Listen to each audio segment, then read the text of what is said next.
Hello, homeschoolers. It's Uncleus Larius.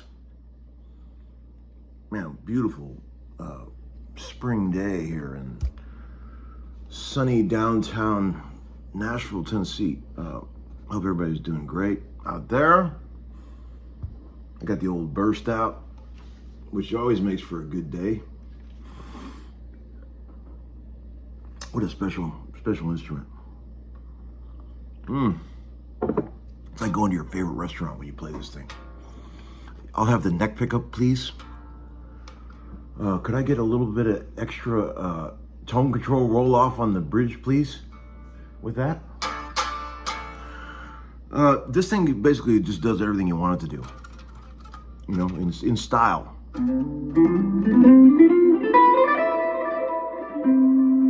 wish there was some sort of virtual touch, taste, and feel thing we could do where I could just hand you this guitar over the internet and you could just play it for 15 minutes. And you'd go, hand it back and go, cool one, Larry. Got any SGs?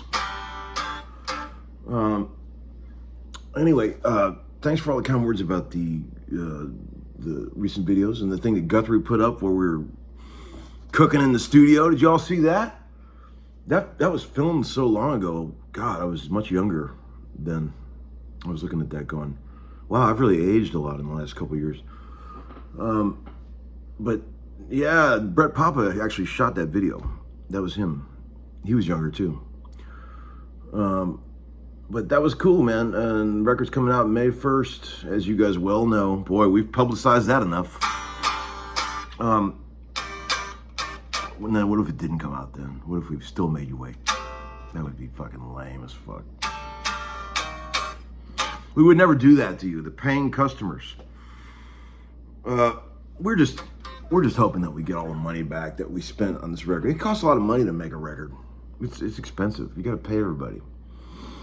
And then the union wants their cut. Jesus, man. One guy said, hey, Tom, do you ever use Cowboy chords, or is that beneath someone of your stature? Kind of a dick question. Not sure he meant it that way, but kind of a dick thing. But man, anybody that knows me, knows this channel, that's been around for a while, knows that Uncle Larry feels like Cowboy chords are the basis of all that makes guitar great. Not only do I use Cowboy chords, I preach about their value. Go back and watch the Secret video. That everyone, where everyone realized that I have no idea what I'm talking about. When the cage, I didn't even know that what I was doing was the cage system, because I was self-taught. But I came up with that on my own. I'm just, you know, it may be the cage system, but I learned it myself, in my mind.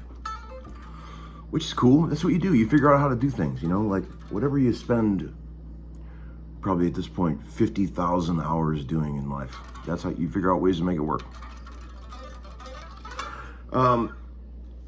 You know, I got a dear friend, totally off topic. I got a dear friend, who some of you may know, who's too shy to ask for himself, but he's looking for a really clean old fawn 70s Marshall JMP. I don't think it matters if it's a 50 watt or a 100 watt. It's got to be clean and original, and it's got to be fawn. Head and cab would be nice, but just the head would be nice too. Let me know if anybody out there's got that. And speaking of Marshalls, the thought has crossed my mind that I might sell that entire collection of Plexi Marshalls with all original transformers in one swell foop, as we used to joke around and say.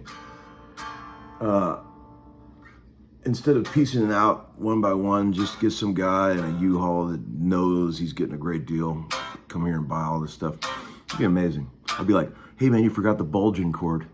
I'd be like that on the way out the door. You forgot the bulging cord for the fourth one. 5 heads, 5 cabs, all Plexis, all 68s, all original transformers, all original shit. But it ain't gonna be cheap, kids. But it'd be about the cost of a nice new car if you wanted to do it. I'm not gonna, whatever that is to you.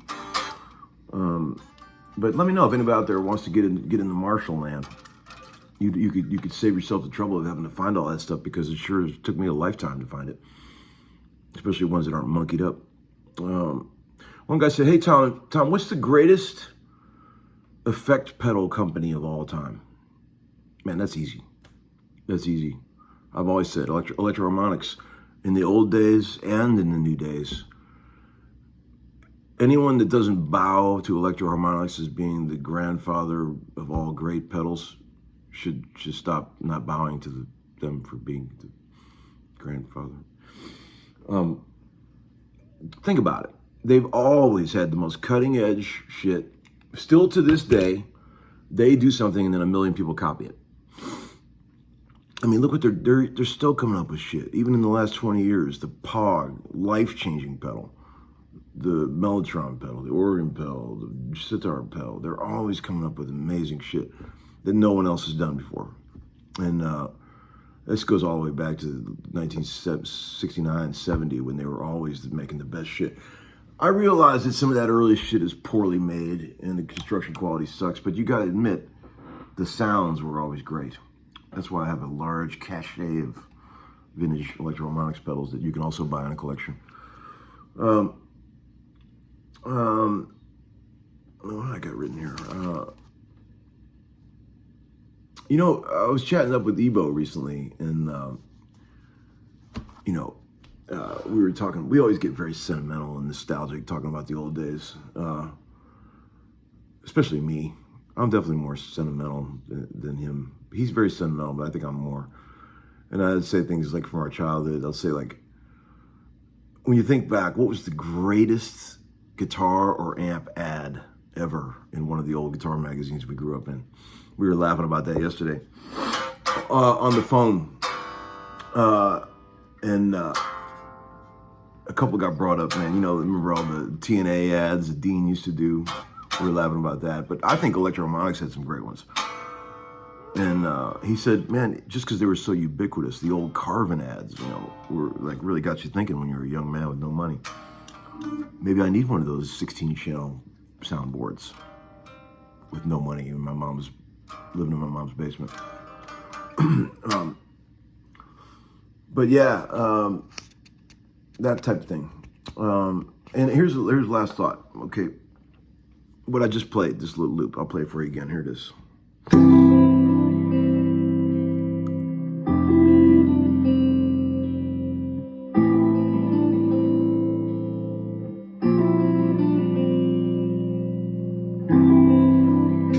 That's called a 4-bar loop, which is basically what every modern country song is written on now by the track guys.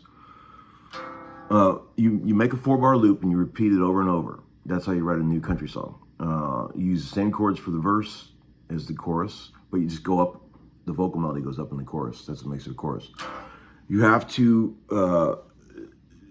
have some, even if it's very minor, even better if it is very minor, mention of alcohol, don't make a big deal out of the alcohol, but just mention that you happen to be drinking to get someone's memory off your mind, which is the #1 theme in all new country songs I've noticed. I study all this stuff.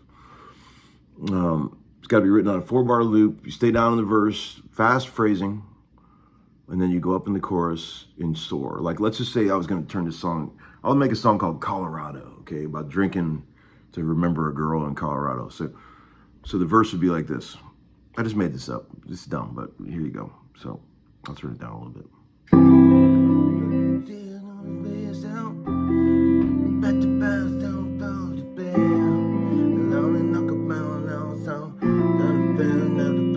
That's the verse, right? Gotta be like low and fast like that. And then you get to the chorus, you gotta soar vocally. You gotta be like, hey, don't sail away, don't go about it. You gotta go, down to Colorado. Like that kind of thing, you know? You got a hit song. That's what you do. And it's awesome. And then you get Uncle Larry to play on it, and I'll do all the cool stuff. I'll do it for you. I'll do it for you.